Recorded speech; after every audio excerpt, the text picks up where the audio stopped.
I want to be very clear that I am not a mental health professional, and nothing I am about to say should be considered as advice or treatment for any mental health disorders. If you or anyone you know is struggling with mental health issues, please seek the advice of a professional. For veterans, please go to the VA and ask for help. For first responders, you can reach out to the First Responder Provider Network. Anybody, you can call 988 for any emergencies involving a mental health crisis you are experiencing, or if someone you know is going through a crisis. Hello, Matt. Hello, Kevin. Welcome back to the Headspace and Tasting podcast, where we talk manhood, tell stories, and discuss the stuff that matters to us, one sip at a time. Yeah. Let's start off with talking about our sip today, Kevin.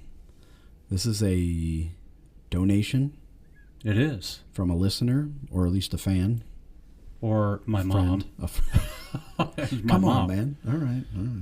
I don't know if she's a fan or a listener. She's a fan of you, I'm sure. Oh, that is true. But last time she was in Texas, she brought up a bottle for the show. It is called Silver Star out of Fort Worth, Texas. It is Texas whiskey. They call it here on the label the original 28th state recipe. It's 80 proof. It's the lowest one we've had so far. Yep. And if I was to sum it all up with 80 proof, the lowest one so far, it's the lowest one so far. Definitely, you can tell. Yeah. I'm surprised it's even 80 proof. Yeah. This is the one that when you stepped out to go do something, they watered it down to see if you could tell the difference, and you can't.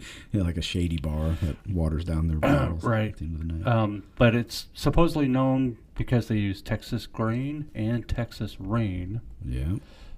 They collect the rain into 10,000-gallon tanks and use reverse osmosis on the filtration for the water. Well, that's cool.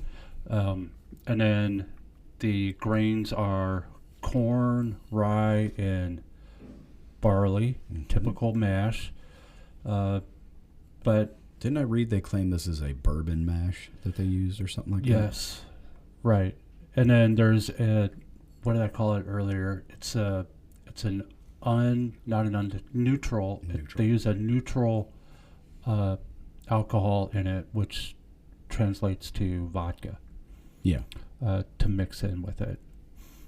Not sure why. And it actually says diluted with Texas rainwater. And yes. Diluted is a great word for this.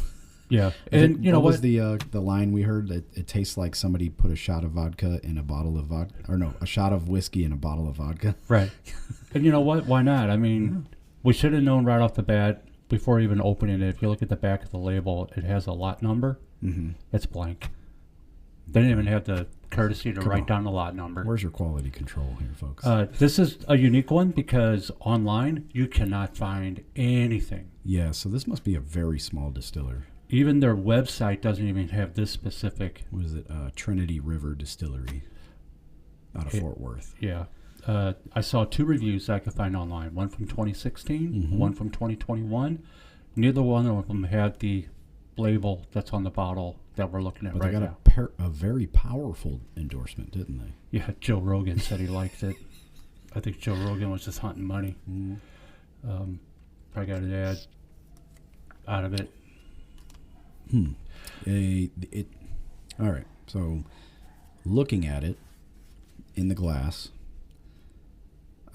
it's halfway between clear and straw colored is what I put. Maybe not even half. Right, and let's be clear, it is not a bourbon whiskey. It is a whiskey. Aged 2.5 years in American oak barrels. Yep. They do say it's a charred barrel. Yes. But it's very clear, very young. And I put on here, it looks diluted when you tilt the glass on the side, and you're kind of looking at the very edge of the liquid. It's very clear. Right. You added a couple ice cubes to it, or a big giant rock to it, and you just let it sit there and let it melt over the last 3 hours, and you come back to it. Yeah. I mean, that's what it looks like. Yeah. Yep. Leg wise, it does seem to be. I don't know how they did that. It's a ridge. It's not really a leg. It's No, I don't know how they did that. It's like the hem of the dress, and that's all you see. Yeah, kind of. On the nose, I got straw or dry grass, maybe a little fruity. Okay. Like I said before, like the malted extract, the barley extract that you would add to like a beer home brewing kit. That's kind of what I smell. Well, this is kind of scary because I did have for me, caramel smell, very light and like airy. Yeah. But unfortunately, I had a couple whiffs, like one-offs off the side, where it smelled like I was opening a can of Alpo dog food. And I went, whoa, what is that? Ooh. You sure that wasn't your breath coming back at you? Oh, no, it wasn't my breath. I almost got a smell one time of like... Matt. Oh, thank you, Kevin. I almost got a smell of like hand lotion or something, like I don't know, some kind of... Yeah, see, I'm smelling Alpo again. It is so weird. Wow. All right. What did you taste? It was creamy, which was peculiar, and honey flavor, like a honey cream. Yeah. But that's all I had on the taste. Yeah. And watery. I got like cream soda, like a cheap Vess cream soda type of taste. That was flat. All the carbonation went away. No carbonation, cream soda, like a candy type of thing. I said it's strange. It's a strange flavor, but familiar at the same time. And you just I can't put my finger on it. Like I said, those little candies that I don't know the name of, that are like a strawberry cream swirl hard candy kind of thing. Yeah, and then as far as the finish, it was just very light heat on the very back of the throat, and then it was just gone. Yep. Yeah, that's kind of what I got. $30 a bottle, and I wouldn't even, like, if you were to mix this with something, it would just be gone, right? It would disappear within the mix. Yeah. But, like I said, Texas... I guess the newbies and the 21-year-olds in Texas like it the most. Texas cannot do barbecue, and they cannot do whiskey, so there we go. They can do independence, that's about it. Yeah, I don't even know about that anymore. All right. So what are we doing tonight, Matt? Tonight's is, I don't know. I kind of had it on my heart to talk about my testimony, what I've been going through, and why I am the way that I am today, I guess. Turned 46 on Friday, and still feel like I have a lot of growing up to do in some aspects of my life. I don't know. I made a lot of decisions in my life where I stunted my growth, I would say. Went backwards sometimes. And kind of want to talk about that. Like, why? Well, for what I know about you, in the year and a half we've known each other now, you're a private individual. Yep. Don't really like to share much. No. So I suspect this is, if you're going to do what I think you're going to do, it's going to come way out of your comfort zone. Yeah. And I am going to turn it over to you and let you run with it. Yeah. So, in my opening statement, I talk about mental health and obviously, we've talked about our struggles, and we had my buddy Dave on, your buddy Dave on, and it seems like to be a common theme amongst men. And thankfully, we're at a point in time in history where it's getting to be okay to talk about it, sort of, right? Some people, it's almost like, oh yeah, man, I got depression, sure. It's kind of like a flippant thing some people will talk about every now and again, but we don't really talk about why or how we got there, and there is still a stigma attached to it, especially talking to older folks, like my parents, they just kind of, they can't understand. I would also almost think it's a stigma with the younger folks on the flip side, where the older generations aren't going to talk about it. Younger ones talk about it so much that you look at them and go, give me a break. Yeah. Yeah, there's always that thing about younger generations where you're like, dude, you don't even know how easy you have it. Yeah. My son's generation, he was born in 2001. I'm like, I can't imagine growing up in that time. That's tough. That's really tough. So I'll just read this. Well, I will say this. I almost chickened out. I'll let everybody know. I was really wrestling with this over the past week. All the way up to right before the show? Yeah, right before we hit record. And I said, you know what? I'm nervous about talking about this, so let's go. And that's kind of how I lived my life, man. When I was in airborne school, I was scared to death. But because I'm scared of heights. But I was like, I'd rather die on this drop zone than not jump out of this plane. So, well, take it away. Yeah. I'm going to read this from the VA's website. Moral injury refers to the psychological, social, and spiritual wounding that occurs in high-stakes situations that deeply challenge the integrity of personal values, expectations, and social norms. It is characterized by feelings of guilt, shame, and a sense of betrayal, often stemming from situations where military personnel or first responders perceive that they or others have violated their core beliefs and values. Military service members and first responders are at an increased risk of moral injury due to the repeated trauma they encounter in their jobs. This chronic exposure to violence, severe injuries, and death provides numerous situations that could lead to a perceived transgression of morals. For instance, a firefighter may experience moral injury when they are unable to save a victim or must choose between victims to save. Similarly, a law enforcement officer may face moral injury when using physical or lethal force to resolve a criminal incident. Moral injury is distinct from other psychological challenges such as PTSD, burnout, and compassion fatigue. While it is possible for first responders to experience moral injury alongside these conditions, moral injury is a unique syndrome. It is often marked by a deep sense of betrayal, hopelessness, helplessness, anger, and a loss of meaning and purpose. The effects of moral injury can be wide-ranging, including diminished self-esteem, isolation from others, and spiritual distress. First responders experiencing moral injury may also exhibit increased frustration, embitterment, and disillusionment with organizational structures. They may become preoccupied with justice and have more intense anger reactions to even small examples of injustice. So obviously, we've talked about it before. I was a soldier for a long time in my life, and I was a first responder. I was a firefighter and an EMT.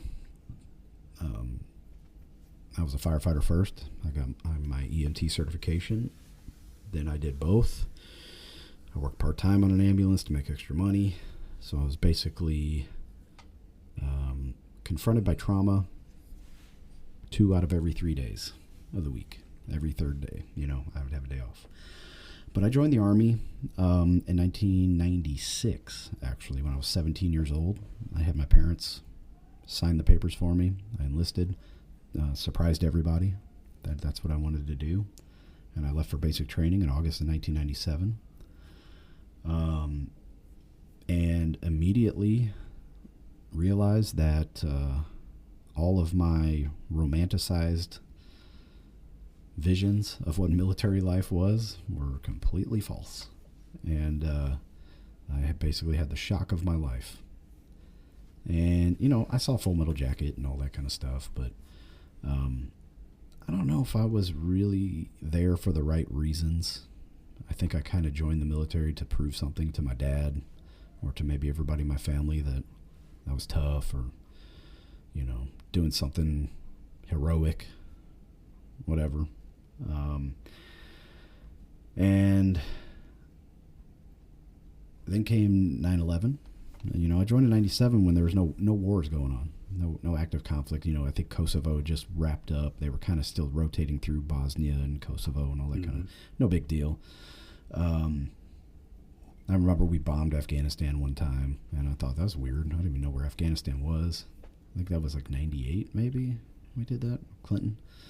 I spent time over in Korea. I had no idea what I was getting into. I got stationed up near the DMZ. I think I don't know how close I was, maybe 12 miles from the DMZ. Where's Camp House? About 12 miles? I think so. Yeah. And that's a very strange situation to wake up to your entire installation covered by propaganda leaflets or, putting all your gear on because North Korean soldiers came across the border and you have to go hunt them down, or missiles being fired and almost hitting Japan, and Japan about to invade North Korea, all kinds of crazy weird stuff, submarines being found, tunnels. That's a whole different world over there. It's very strange. So then when I finished up in Korea, it was 2000, and I was in the reserves at that time, and 9/11 happened. And I knew, or I had this feeling like, oh, I'm definitely going to die in combat. Like, this is going to be a global war, and I'm dead. I'm going to die. That was my thought. I'm going to leave my wife and my newborn son, who was only, he was born in May 2001. 5 months old when that happened. And yeah, that was the fear. I was like, okay, well, I'm going to go to war and I'm going to die. And that's when I became a believer, because I saw how quickly and unexpectedly all those people died on September 11th. That they were just going to work on a normal day. It was a Tuesday, right? I don't remember. Tuesday or Wednesday. I don't remember the day of the week. Those people just went to work, you know. Monday or Tuesday. Yeah. Firefighters went to their job at the station like every other day and didn't go home.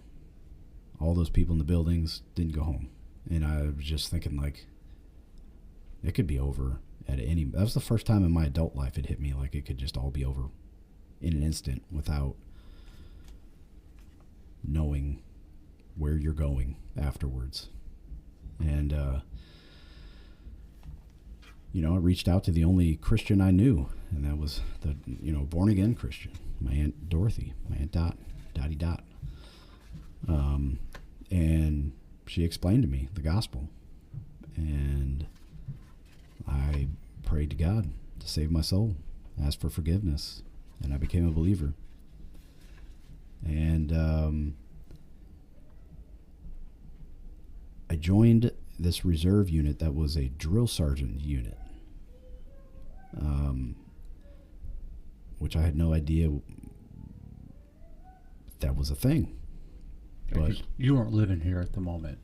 I was here. You were. I was home from Korea. Yep. Okay. And after September 11th, I joined this unit because my unit. I was in a. Were they on Goodfellow? Oh, Granite City. Granite City. Oh, okay. Yeah, 2nd of the 334th. So I was in a unit in St. Louis, a reserve unit. That I don't want to get into what they did, but they disappeared on me. So I like showed up and nobody was there. You know, it's like, you ever seen those reserve units, Kevin, where a new guy shows up and it takes like a year for them to figure out who he is and why he's there and what platoon he's supposed to be in. And it was one of those units. So I was like, man, forget this place. And I went into the IRR, in active ready reserve, for about 10 days. Then I found the drill sergeant unit, 2nd of the 334th. I was at E4 at the time, and immediately they did the boards, put me through the promotion process, went to PLDC, got promoted E5, and went to drill sergeant school as an E5. And at that time, there was a big shortage of drill sergeants when the war started, because all the schools kind of stop while the Army is figuring out deployments and stuff like that, and what units going where. All the PCSs, everybody gets called a stop loss, where you're not PCSing and nobody's going to any schools, anything like that. So we were used to backfill any positions that were needed. So I spent a lot of time, mobilized to Fort Benning, and that's who we supported, Fort Benning. And then that turned into Fort Knox. I did a lot of time down there, Fort Knox, doing basic combat training, BCT. And I started feeling like I was hiding out. I got the feeling like I'm hiding in this unit, not getting into combat. And I felt like crap about that. That other guys are going over to fight the war. this war in Afghanistan, and I'm not. And then that turned into the war in Iraq, and I'm still doing basic training as a drill sergeant. And so I put my name on the MilPers website, the military personnel website, where you could volunteer individually for deployment to Iraq or Afghanistan. And at the same time, I was training to be a pararescueman in the Air Force. I was going to go be a me and a buddy of mine trained up. We said, let's go be a pararescue, halo jump, go after down pilots, get attached to SF units, whatever, and you're the medic. And so we trained up for that, did the swim test, did the PASS test, it's called PASS test.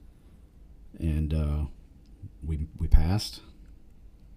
And the Air Force was like, oh, cool, man, but we don't have any slots left for prior service people right now.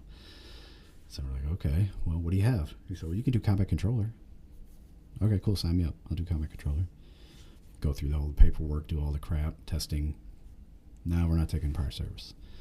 Oh, all right. And then it came down to like, well, you could do EOD.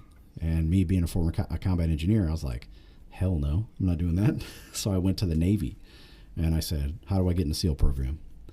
I'm ready to go. I can pass the physical test right now. I can swim. I know I can make it through buds. And they're like, all right, son, sit down. Let's sign, let's do the paperwork. And then it got down to, how many dependents do you have? I said, well, it's me, my wife. I have a son and another one on the way. So 2 right now. He said, no, that's 3 dependents. And the Navy wouldn't take me with that many dependents as a prior service person. So I'm thinking, dang, man. And so I went back to the Air Force. I said, all right, I'm going to wait around for a pararescue slot, and which is the Air Force Special Operations, I got a letter of release from my division commander releasing me from the Army to join the Air Force, which is a huge deal. Huge. At this time, I was at E6. And it's a big deal.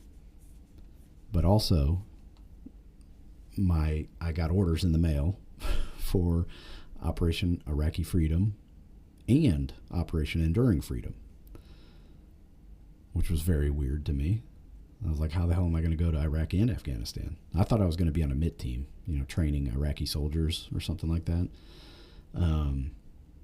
So it said report to Fort Jackson under Global War on Terrorism orders, Operation Iraqi Freedom, Operation Enduring Freedom. I was like, oh, okay, well, this must be something new, maybe. I don't know. Showed up at Fort Jackson. They're like, hey, welcome to Fort Jackson, Drill Sergeant Hutchison. Shit. So I went on, I did this thing called Task Force Marshal. It was a unit there, and our job was training naval personnel.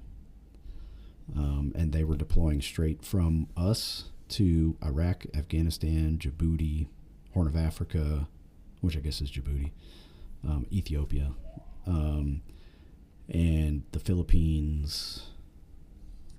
I think that's it. Oh, I guess Qatar. Someone went to Qatar, or what's the other one they go to? Bahrain. Or UAE. Yeah, Bahrain. So we're training these people to go. I'm training sailors to go get attached to Army units to go fight the global war on terror.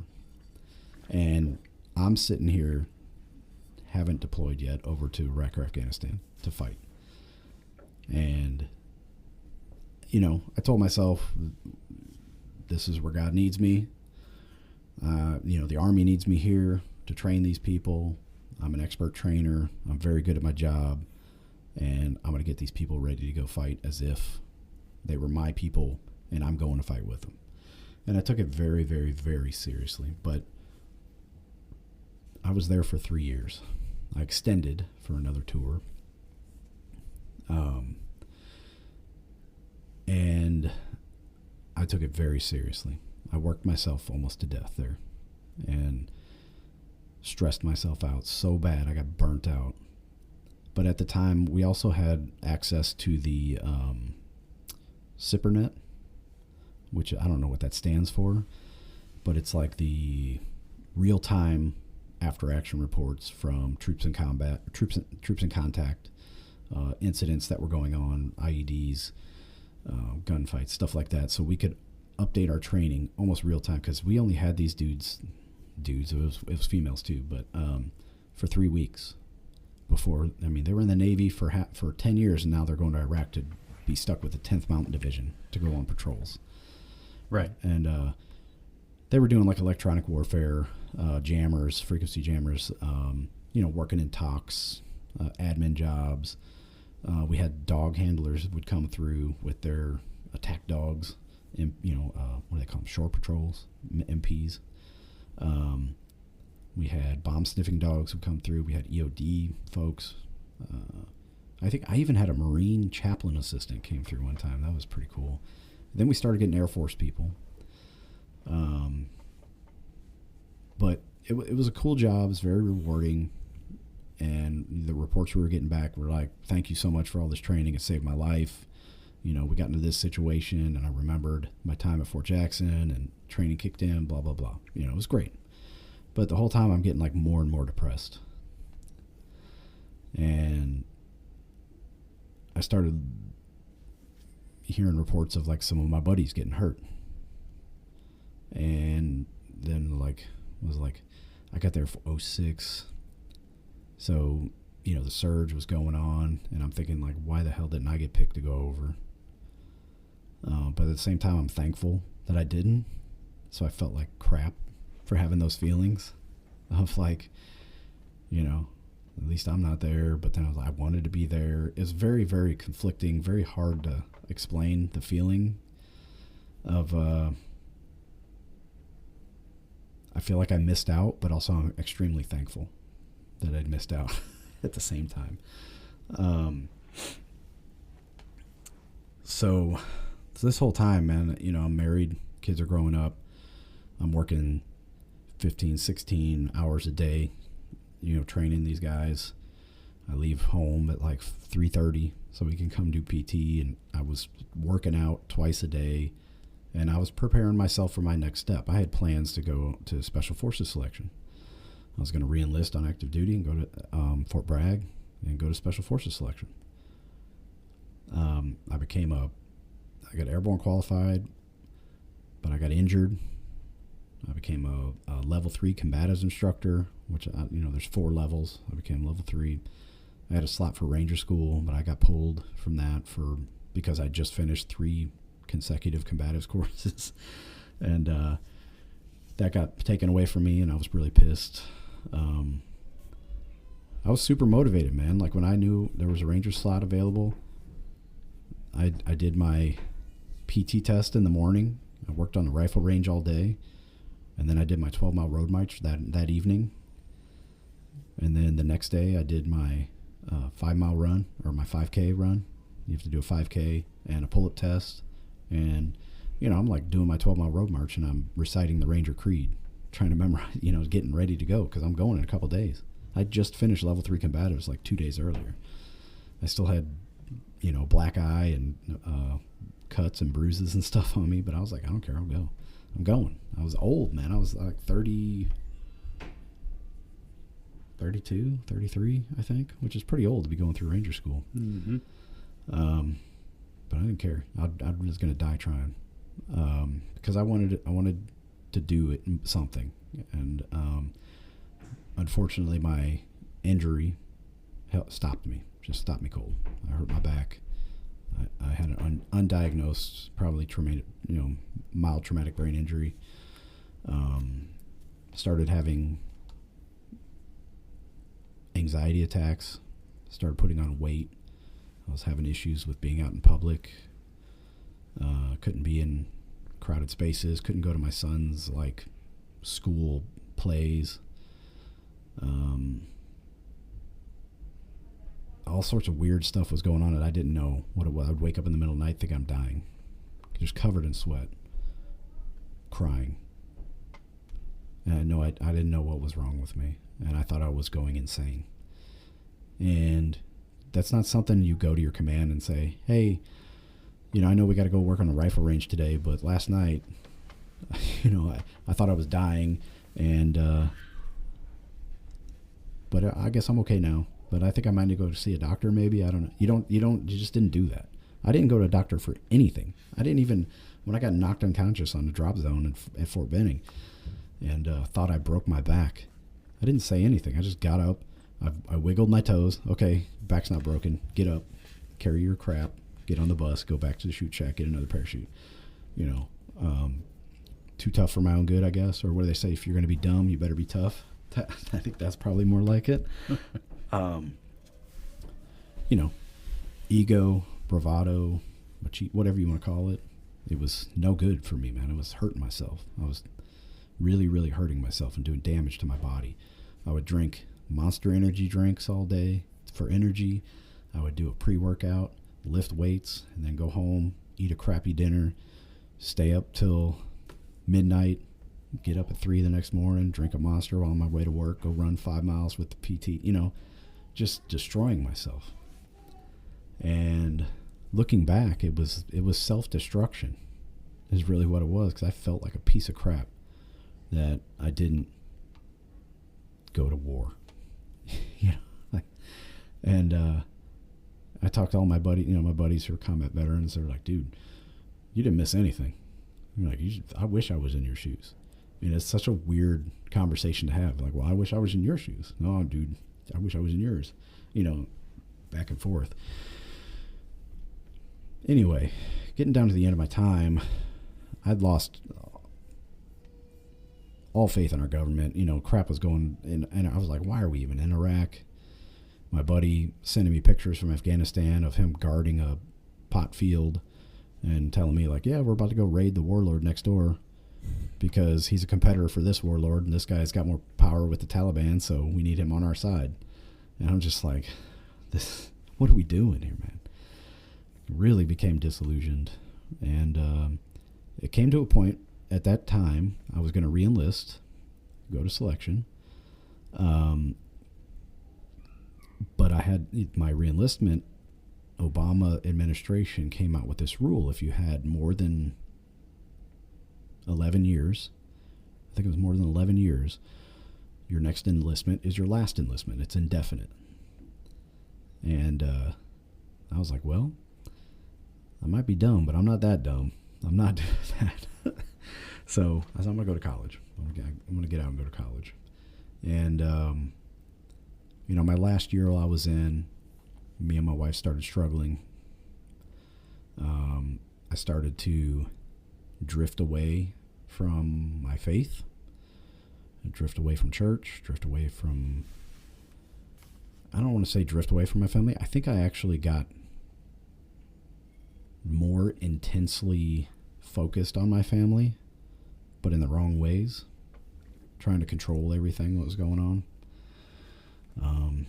I think the term that a therapist used was codependency, where I was getting my self-worth from the way my wife treated me, which was like shit.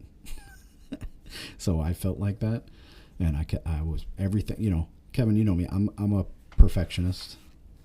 I'm very intense. No. And I have to do everything right. And if things don't go right, then I blame myself. And it hits me really hard.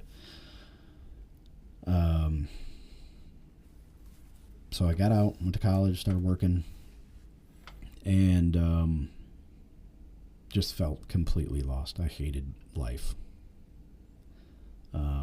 Anyway, my wife ended up leaving us, me and my boys.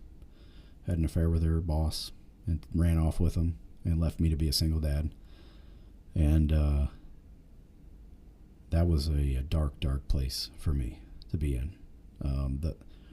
The awesome responsibility of raising 2 young boys by myself when I thought, I don't even know what the hell I'm doing with myself. How can I raise these 2 boys? But I knew I had no choice.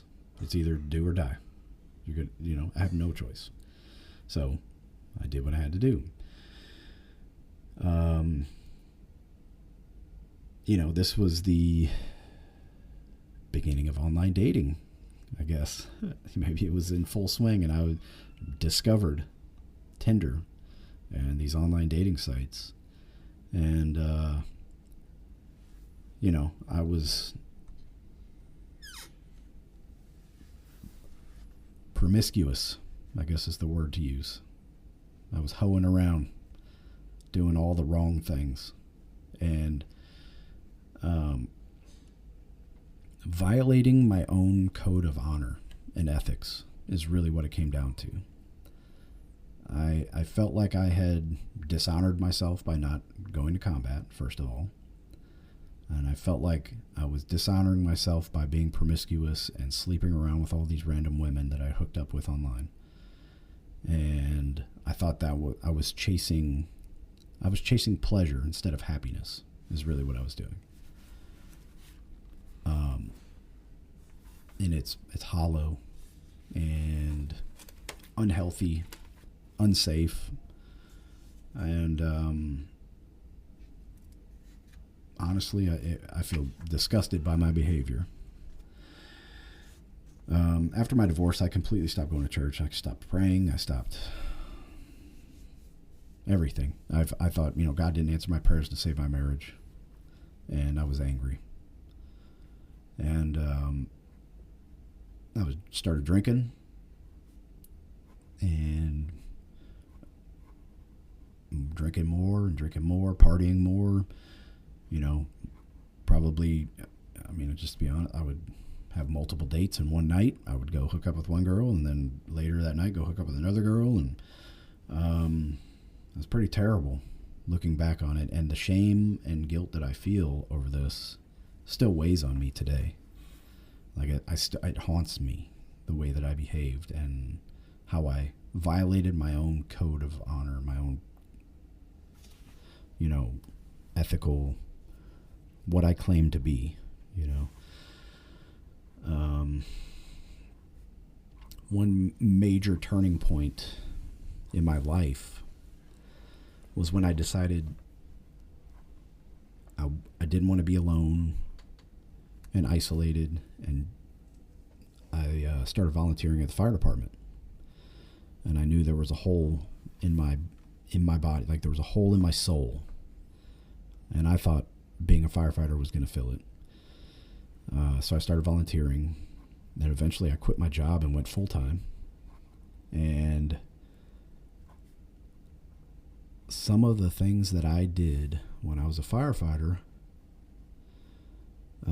looking back now, were overcompensating for the cowardice I felt by not going to combat. I literally felt like a coward because I didn't go fight in a war that I didn't even believe in. So I was going to make up for that in being a hero at the fire department. And so if there was a fire, you can guarantee I was going to be there and be one of the first ones through the door.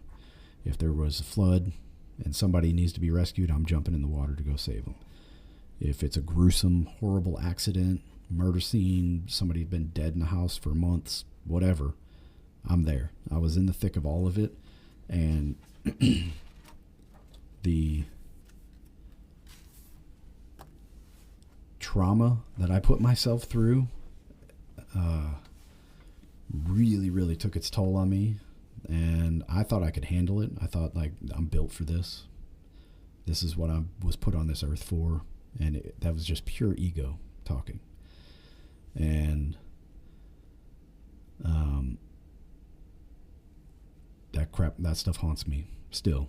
Some of the stuff that I've seen, some of the stuff that I've done, risked my life to do, just because I guess I was getting a thrill out of it, or it was making me feel brave or tough, was doing more damage to me, and doing more damage to my soul and my heart, my mind. I was not a pleasant person to work with, because if you didn't live up to my standard of how I'm a firefighter, if you can't do it the way I do it, you're a piece of crap and you shouldn't be a firefighter. That's the way I felt. And I was very, very tough to deal with. I was very, I had no trust in leadership. I had no faith in my fellow firefighters. I thought, there was only a couple that were as crazy as me that I really trust to go fight fire with. And I felt like nobody else knew how to do it but me, which is absolutely idiotic. And there's when I became a leader in the fire department, it was ego driven.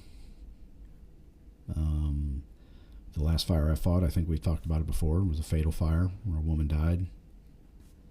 And I think about that on a regular basis, that I decided to go to the right and search, and I sent somebody else to go to the left. He missed her, didn't find her, and she was right there. And I went all the way around and fell through the floor and almost got burnt up. And I think about that all the time. Like, why did I choose to go right? Because I'm right-handed. You know, maybe if I would have went left, I probably would have found her, and he didn't. I don't know, man. It's like one of those things that's like, maybe I would have missed her. You know, then how would I feel? I mean, she was probably dead by the time we got there, but we don't know. And I did everything right on that fire scene. I was in command. We did everything by the book, the way we're supposed to. The men performed beautifully that I trained, you know. They did everything they were supposed to do. Everybody did everything great. And I even got praise that I did a good job, but I don't feel that way.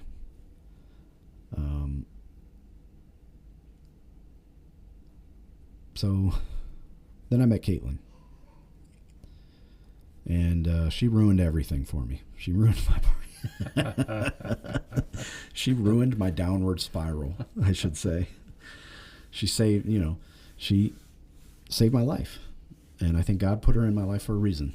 And I almost ruined that too with my wicked, wild ways. I didn't appreciate a good woman when I had her, and I almost lost her.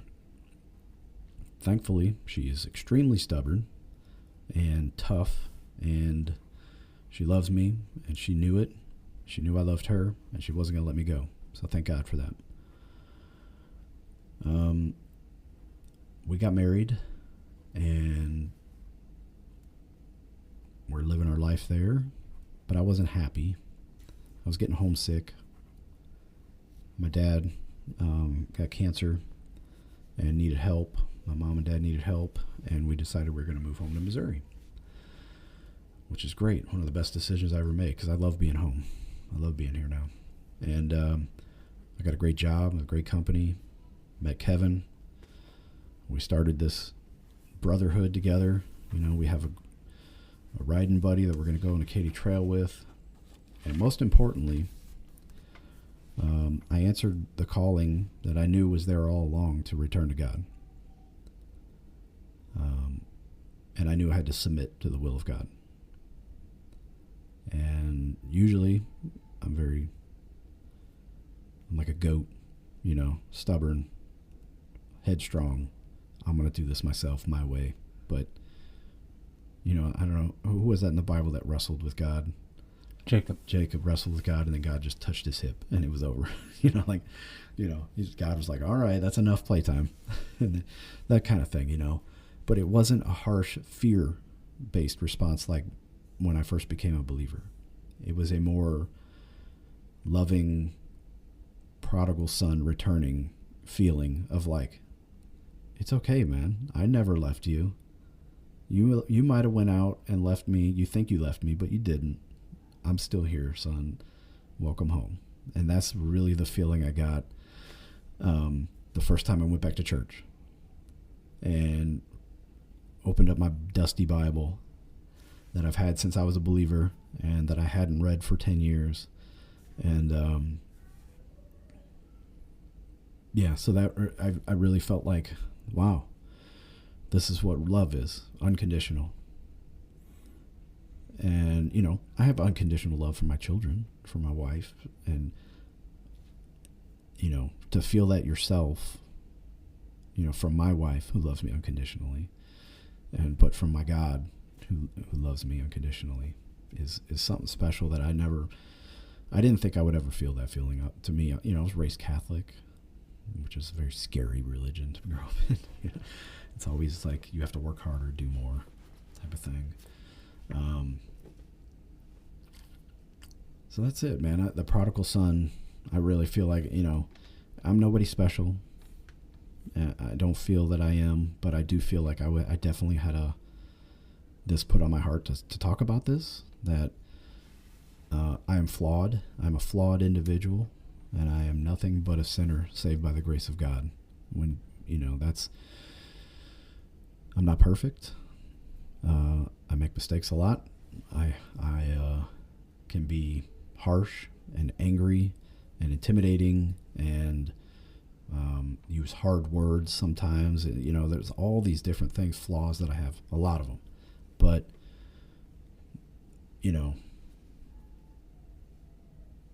it all just shows the grace of God, how everybody needs that love in their life. And we all need to be showing that same grace to each other. And that's what I've really been thinking about a lot lately is I don't deserve this salvation. I deserve what Jesus got on the cross. That's what I deserve. But I'm not going to get that because Jesus paid that price for me. And I thank God every day for the price he paid. And I've never, ever really told this story to anybody about how I came to faith, about my faith. I don't really talk about it. And, a few months back, Kevin, you and I were talking, like, somebody said to me, "Oh, I didn't know you were a Christian." Huh.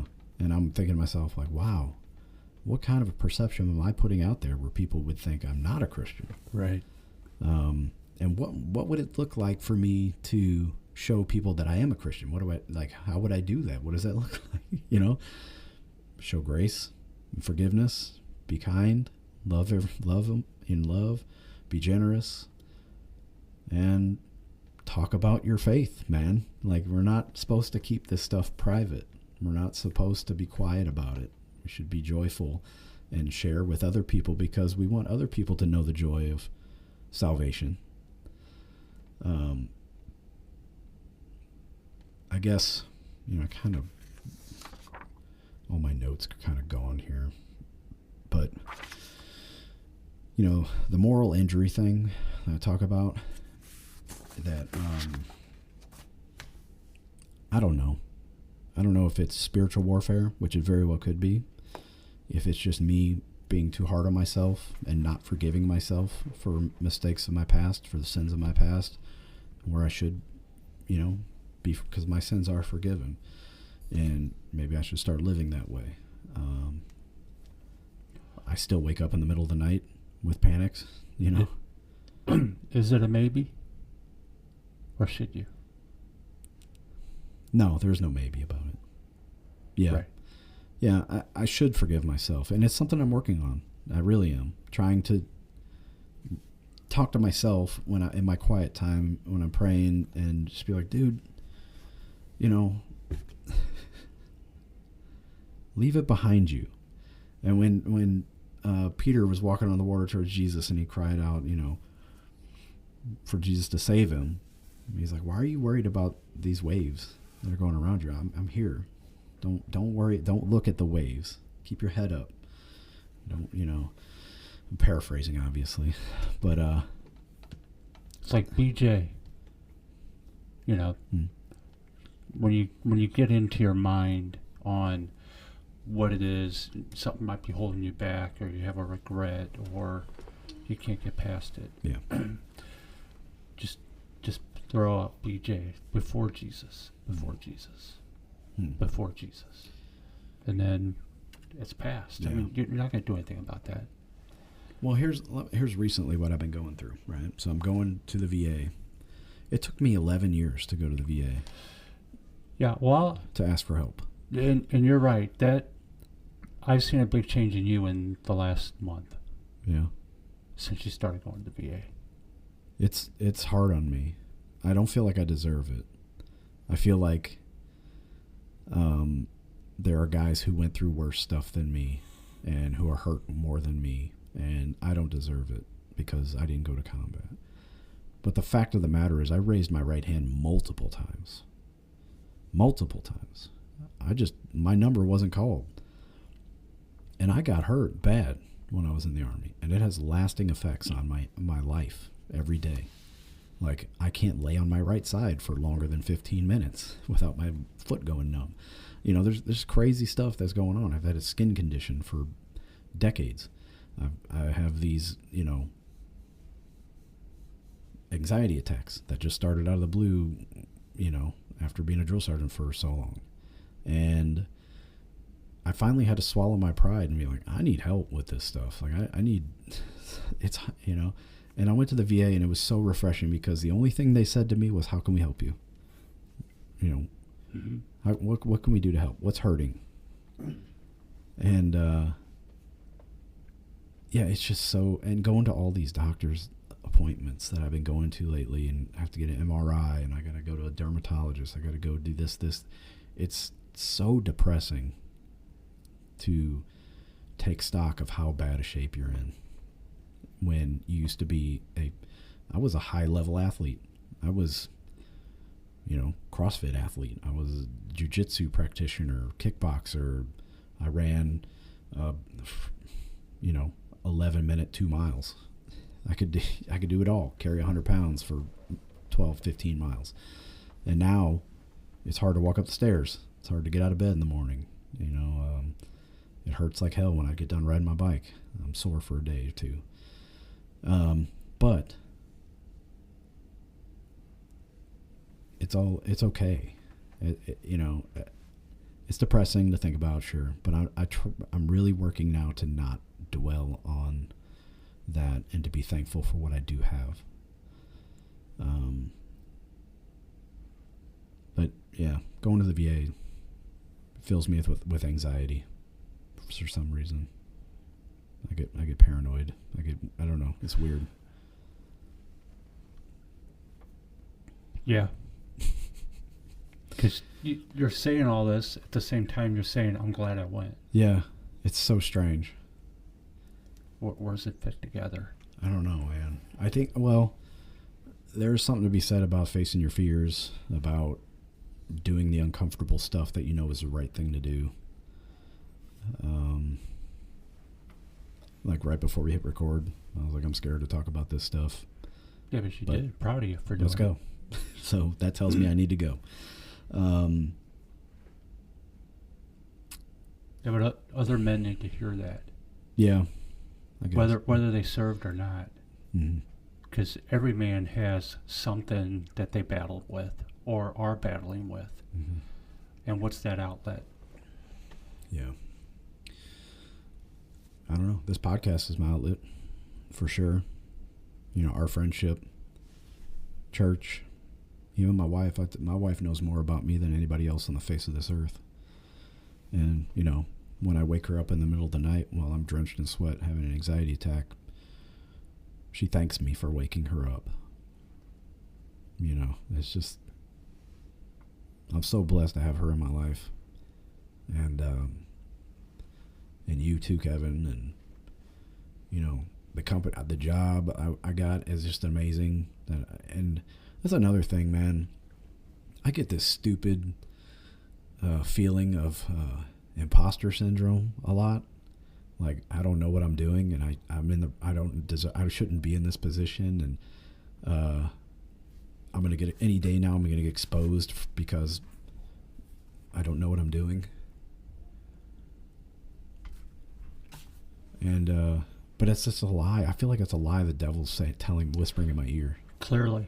When you play this back later, listen to what you're saying to yourself. Yeah. Because you're telling your story, but since you told your story, the things you're talking about, you're saying nothing but positives. Yeah. Okay. So you have these positives, and you're somehow taking those things that are strengths to you, giving you that power, motivation, that positivity in your life, and you're letting something drag you down, like you need to be knocked down. Yeah.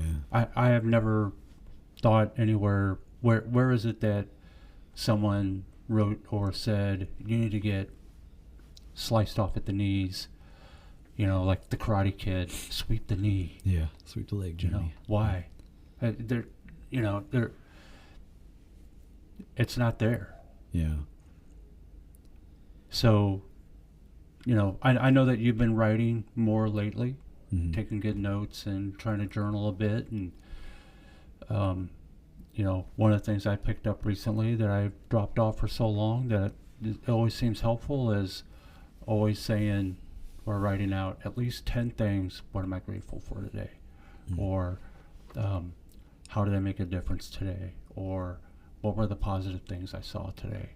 And I always say 10 because anybody can knock out 4 or 5. Yeah. But when you get 10's above tough. 5, That's hard. you start thinking about, man, what am I thankful for? I wonder, does it make you want to start searching for more positive things to see in the day so you have more stuff to put down on your list? Oh, absolutely. Yeah.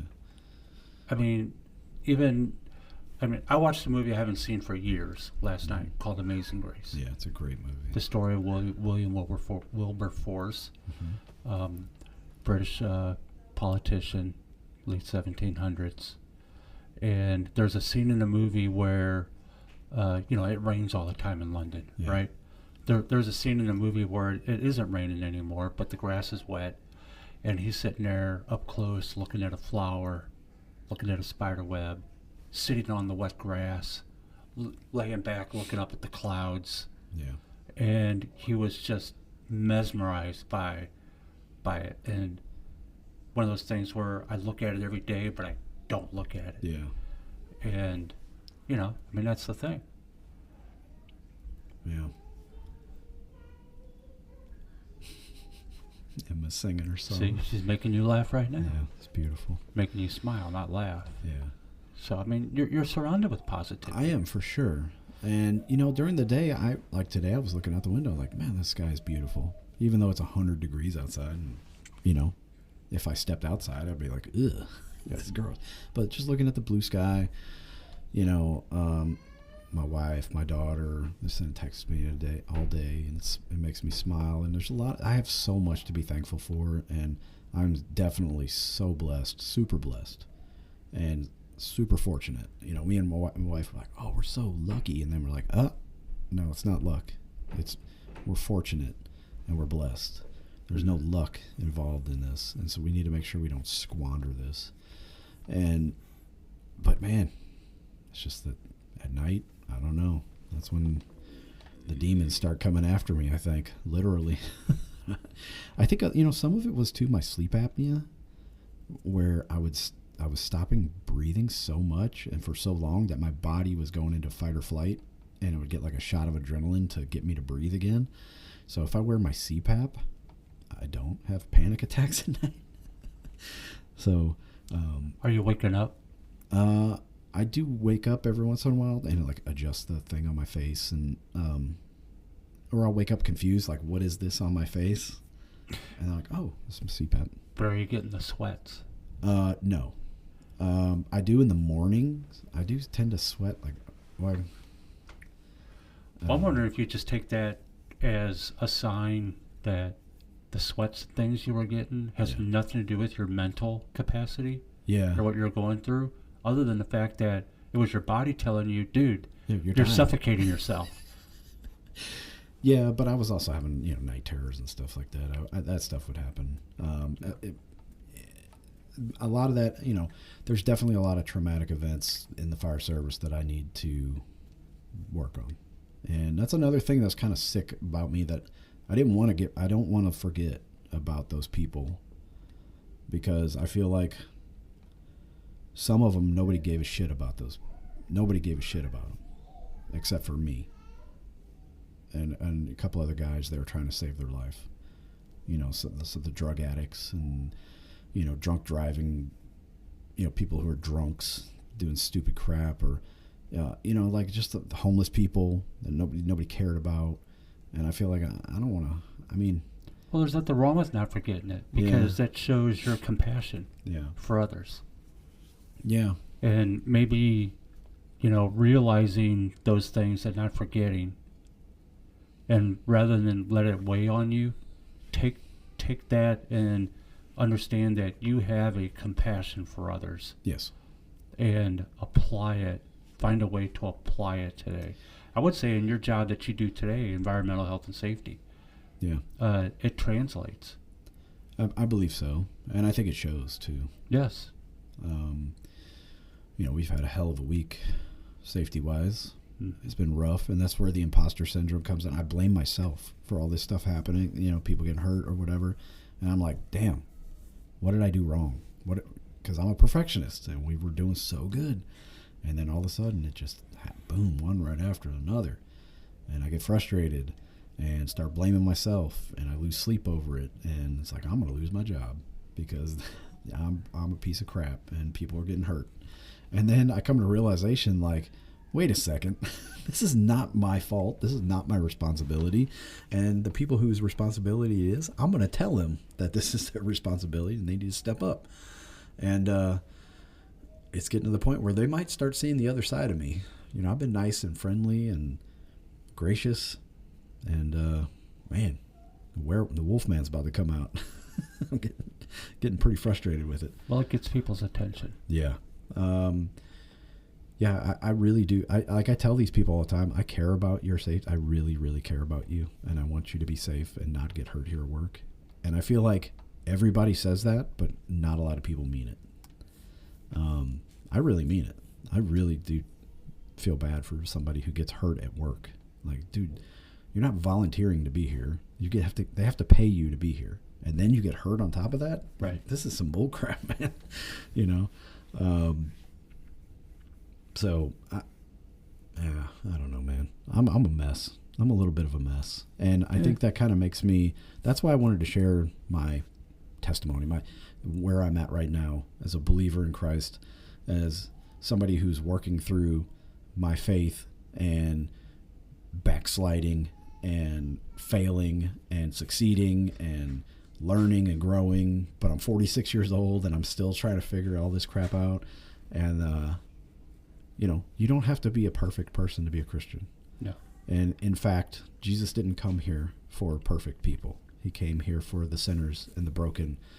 And that's us. All of us, whether you want to admit it or not. That's us. And think about the time that the Jews brought to him the woman caught in adultery. Yeah. And he told everyone there, let he without sin cast the first stone, Yeah. right? Yeah. And everyone walked away from the oldest to the youngest. Yep. And if you think about the fact that Jesus is the only one who is and was qualified to throw the first stone at that woman. Yep. And even he didn't do it. And not only that, he took her sin upon himself. He took her punishment for her. In the most horrific way a human could die. Mm-hmm. And, man, that's definitely one of my prayers a lot. Like, I don't deserve this. Thank you so much. I don't deserve this. Thank you. I don't deserve this. Like, type of thing. But I'm so grateful. And, you know, when we talk about, like, world affairs, things going on in the world, Iran, Israel, China, Russia, Ukraine, whatever, as a believer, it's very freeing. You can feel compassion for these people and what's going on in the world, and you're still in the world, but your life and your outlook on life shouldn't be framed in what's going on in the world, because ultimately only one thing matters, you know, and this is all normal human sinful behavior, all this stuff that's going on. And you know, I'm kind of on the periphery. I pay attention, be like, oh man, I feel terrible for these people. That really sucks what's going on over there. I'm glad I'm in America. You know, I'm glad I'm here in the United States, the greatest country on earth. I feel very fortunate to be born here on this piece of dirt. Could have easily been born in Syria or something like that, you know? Mm-hmm. So don't squander this opportunity, this freedom that we have. Yeah, I don't know, man. I'm blessed. I really am. Even though I struggle with depression, anxiety, and I have these you know, moments of doubt, these transgressions, I would say, you know, I would think, you know, a lot of people who know me, I always wonder, do they know I'm a Christian? I think about that. Like, I wonder if my buddy Mike, does he know I'm a Christian? Or does he just think I'm a little weird? You know, or am I hiding it and behaving in a way to where I fit in with him or Dave or other people who I don't know what their faith is. I don't know where they stand. Right. I mean, that's That's the debate that we have within ourselves. Are we compromising? Yeah. Yeah, like just assimilating a little bit to culture so you don't stick out. Right. But And we said it right before the show. We're both believers, yeah. and we still drink bourbon. There's nothing wrong with that. No. Now, if I'm going to get drunk off of it, Right. that's an issue. Yeah, I have an issue with that. But if I'm going to enjoy it and not get drunk off of it, that's perfectly fine. Yeah, that's honestly something I've struggled with, man. Like, should I keep drinking on the show? That's one of the things I kind of chuckle to myself. You know, the very first miracle Jesus performed was making wine. Yeah. At a party. And wine, like after they ran out of wine, yeah, he made more wine. They were partying at a party. But he wasn't drunk. He wasn't slobbering all, you know. No, but I'll bet you half the people there were. Mm-hmm. And he made more wine anyway. Yeah. Yeah, I think, you know, anything could be a stone around your neck. Even like for me, it was working out for a long time. I was working out, like, I don't know why I was killing myself by working out, exercising. I was damaging my body, but I was like addicted to it. And now I pay the price for it. Sugar, you know, pizza, whatever, booze. It could be anything, man. It could get you. TV, social media. So yeah, I've been on a journey this past year since I moved here to Missouri. Health and wellness, spiritual and physical. That's what I'm trying to do. And you know, there's been peaks and valleys. I've taken steps backwards for sure, but mostly forward, mostly positive. And I'm excited for the next year of my life. Yes. What's coming up. Yes. And like I said, I'm very blessed. If anybody has any questions, you want to come talk to us offline about our faith, and we're more than happy to talk to you. If you want us to talk more on the show about our faith, we will. Mm-hmm. I'm okay with it. I'm open about it. And if you want to call me a hypocrite because I drink bourbon while talking on the podcast, we could talk about that too. I don't think anybody will. That's another fear where, we're like talking about my faith. That's another fear I have. It's like, if I'm open about being a Christian, then people are going to realize how much of a hypocrite I am. Like, well, yeah, that's kind of the point. Like, we're sinners and we need salvation. Doesn't mean that we're automatically Christ in human form, It's about being genuine. Yeah, I think so. I agree with that. People are more apt to listen and, think about it and make a decision on something or even follow based on how genuine you are. Yeah. We'll see. I don't know what God is leading me to do with my life, but I'm here for it. Whatever God's will is, He's going to make me strong enough. He's going to equip me. And if it's His will. If it's His will. So, let's go. I'm tired of running from it, man. All those years I wasted in, the hookup culture, drinking and partying, and just wasted my life. I was talking to Caitlin last night. I apologized to her. I said, I'm so sorry that I didn't find you earlier in my life. I'm really sorry I didn't get my shit together and find you sooner, because we would have had more time on this earth together. Isn't that part of the point? It is. It really is. I wouldn't be the man. You couldn't have her earlier. No, I couldn't. I wasn't ready for her. Right. Yeah. And I wouldn't be the man I am today if things wouldn't have worked out the way they did. But yeah, I didn't deserve her back then. I don't know if I deserve her now, but I'm glad God has put us together, because she's amazing. And all right, that's enough girl talk. I get so emotional talking about it, Caitlin. I love her so much. I'm just don't. I feel like I don't deserve any of this. Oh, it shows. Yeah. Yeah. So I was a bit of a better mood today, even though we had somebody else got hurt over the weekend. You know, I'm kind of like, well, all right. They want to get me both barrels of me. They're gonna get it. And it's kind of like how I felt last week at work. Yeah. But it, I feel like righteous anger might be called for.